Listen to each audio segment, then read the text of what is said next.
नमस्कार. आज आपण नाश्त्याचा एक प्रकार म्हणजे तांदळाचे घावणे बनवून घेणार आहोत. हे घावणे बनवण्यासाठी इथे आपण पिठाचा वापर न करता तांदूळ भिजवून हे घावणे बनवून घेतलेले आहेत. तर पाहू शकता किती मऊ लुसलुशीत असे घावणे सहजच आपण बनवू शकतो आणि हे घावणे मी पहिल्यांदाच बनवलेले आहेत. त्यामुळे ही रेसिपी जराही चुकलेली नाही. तर ही रेसिपी पाहत असताना तुम्हाला सर्व टिप्स समजतच जातील. तर मस्त जाळीदार लुसलुशीत असे घावणे तयार आहेत.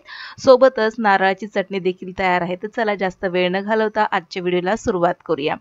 तर सुरुवातीला आपण घावणासाठी लागणारी जी नारळाची चटणी आहे ती बनवून घेणार आहोत। तर ओला नारळ अशा प्रकारे मी चिरून घेतलेला आहे आणि त्याला आपण एका मिक्सरच्या भांड्यामध्ये घालून घेणार आहोत। आता इथे मी नारळाची चटणी बनवून घेत आहे। तुम्ही तुमच्या आवडीची इथे शेंगदाण्याची चटणी देखील अशाच पद्धतीने बनवून घेऊ शकता। आता यामध्ये मी 4 हिरव्या मिरच्या मूठभर स्वच्छ धुवून घेतलेली कोथिंबीर घालून घेतलेली आहे। सोबतच थोडंसं आल्याचे 2 तुकडे घालून घेतलेले आहेत आणि 4 ते 5 लसूण पाकळ्या घालून घेतलेले आहेत। चवीनुसार यामध्ये मीठ घालून घ्यायचे आणि थोडंसं पाणी घालून ही चटणी छान अशी आपल्याला बारीक करून घ्यायची आहे। नारळाची चटणी वाटून घेतलेली आहे आणि तुम्ही कन्सिस्टन्सी पाहू शकता। खूपच दाटसर अशी ही चटणी बनून तयार झालेली आहे। यामध्ये मी थोडंसं पाणी घालून याला सैलसर करून घेतलेलं आहे। यावरती आपण फोडणी घालून घेणार आहोत। गरम तेलामध्ये जिरं, मोहरी, कढीपत्ता आणि लाल मिरची याची फोडणी आपल्याला या चटणीवरती घालून घ्यायची आहे आणि अशी ही चटणी नारळाची आपण बनवून घेतलेली आहे। तर ही चटणी तुम्ही इडली, डोसा, घावणे यासोबत खाऊ शकता। तर घावणासोबत बऱ्याचदा ही चटणी शेंगदाण्याची चटणी किंवा बटाट्याची भाजी किंवा चहा सोबत देखील हे घावणे खाल्ले जातात।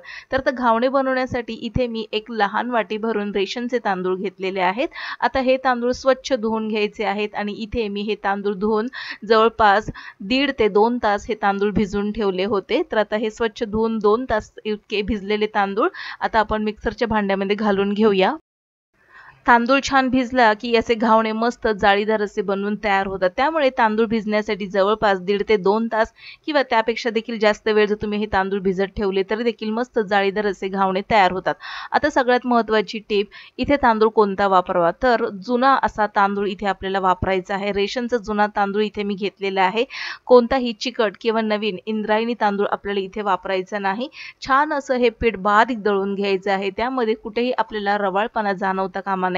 आता त्याच मिक्सरच्या भांड्यामध्ये थोडंसं पाणी घालून यामध्ये आपण ते पाणी मिक्स करून घेतलेलं आहे आणि यामध्ये थोडंसं चवीनुसार मीठ घालून घेऊया। आता घावणाचं पीठ म्हणाल तर ते सैलसरच असतं। तर वाटीभर तांदळ आपल्याला वाटून घेऊन त्यामध्ये पाणी घालून अशा प्रकारे कन्सिस्टन्सी तयार करून घ्यायची आहे। आणखीन यामध्ये थोडंसं पाणी जाणार आहे।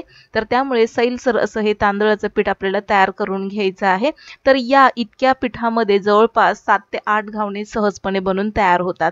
आता इथे मी एक नॉनस्टिकचा तवा ठेवून घेतलेला आहे। त्यावरती आपल्याला अशा पद्धतीने तेल लावून घ्यायचे। तुम्ही कांद्याचा वापर करून देखील अशा पद्धतीने तेल लावून घेऊ शकता। सगळ्यात महत्त्वाची दुसरी टीप, तवा हा खूप छान असा गरम झाला पाहिजे, त्याच्यातून वाफा निघाल्या पाहिजेत आणि मग यावरती आपल्याला अशा पद्धतीने हे घावणाचं पीठ घालून घ्यायचं आहे। तर तांदळाच्या पिठाची कन्सिस्टन्सी तुम्ही पाहू शकता, अशा पद्धतीने मी ठेवलेली आहे।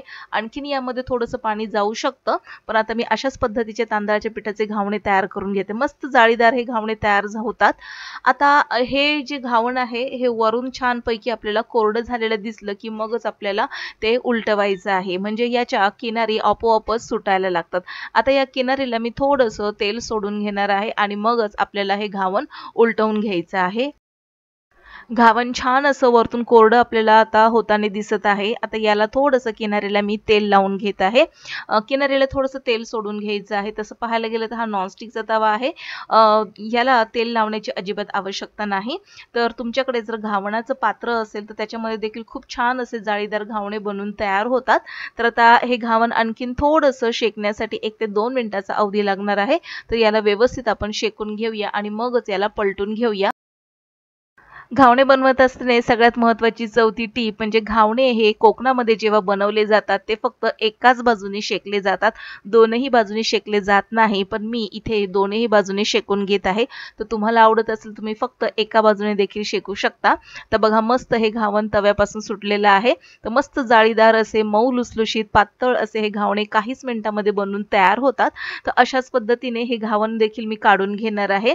आता हे घावण तयार झालेलं आहे। तयार झालेलं घावण घावण डायरेक्टच आपल्याला स्टीलच्या ताटामध्ये काढून न घेता हे घावण आपल्याला एका चाळणीवरती किंवा एखाद्या स्वच्छ कॉटनच्या कपड्यावरती अशा पद्धतीने आपल्याला ठेवून घ्यायचंय। त्याचं कारण हे की घावण हे गरमागरम असतात आणि त्याच्यातली पूर्णपणे वाफ आपल्याला जाऊ द्यायची आहे।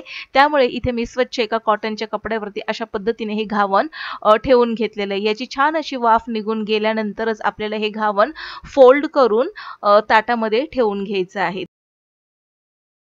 आता दुसरं घावण देखील मी अशाच पद्धतीने तुम्हाला बनवून दाखवणार आहे। तर बऱ्याच जणांकडे बिडाचा तवा असतो तर त्यावरती तुम्ही देखील करू शकता घावणाचा जो तवा असतो, पण आता इथे आपल्याकडे काही घावणाचा तवा नाही, त्यामुळे इथे आपण नॉनस्टिक तव्यावरती हे घावण तयार करून घेतलेलं आहे। तर पीठ आपल्याला अशा पद्धतीने घालून घ्यायचं आहे। गॅस इथे मी फुल ठेवलेला आहे। मस्त जाळीदार असं हे घावण बनून तयार होतं आणि मस्त जाळी अशी पडलेली आहे घावणाला। गॅस इथे फुल ठेवलेला आहे मीडियम टू हाय फ्लेम वरती आणि याला आता छान आपण शेकून घेणार आहोत। वरची बाजू पूर्णपणे जोपर्यंत कोरडी होत नाही तोपर्यंत घावण पलटण्याची घाई करायची नाही। मस्त असे जाळीदार घावण तयार झालेलं आहे। याच्या किनारीला आपण अशा पद्धतीने तेल सोडून घेणार आहोत। तर इथे नॉनस्टिकचा तवा असल्यामुळे तेल सोडण्याची आवश्यकता नाही। याच्या किनारी देखील सुटत चाललेल्या आहेत। किनारी सुटत चालल्या म्हणजे हे घावण आता छान एका बाजूने शेकून तयार आहे। आता याला आपण काढून घेणार आहोत। दुसऱ्या बाजूने शेकण्याची अजिबातच आवश्यकता नाही, पण तरी देखील मी 1 ते 2 सेकंदासाठी दुसरी बाजू अशा पद्धतीने तव्यावर घालून घेणार आहे आणि लगेचच याला आता आपण काढून घेणार आहोत आणि एका स्वच्छ कॉटनच्या कपड्यावरती याला देखील आपण ठेवून घेऊया। तर डोसा करते वेळी बऱ्याचदा असं पीठ आपल्याला आंबवून घ्यावं लागतं आणि त्याला वेळ लागतो, पण झटपटरित्या जर तुम्हाला घावणे बनवून अशा पद्धतीने तुम्ही नाश्त्याची तयारी बनवू शकता। तर मस्त जाळीदार हे घावणे मी या कॉटनच्या कपड्यावरती ठेवून घेतलेले आहेत।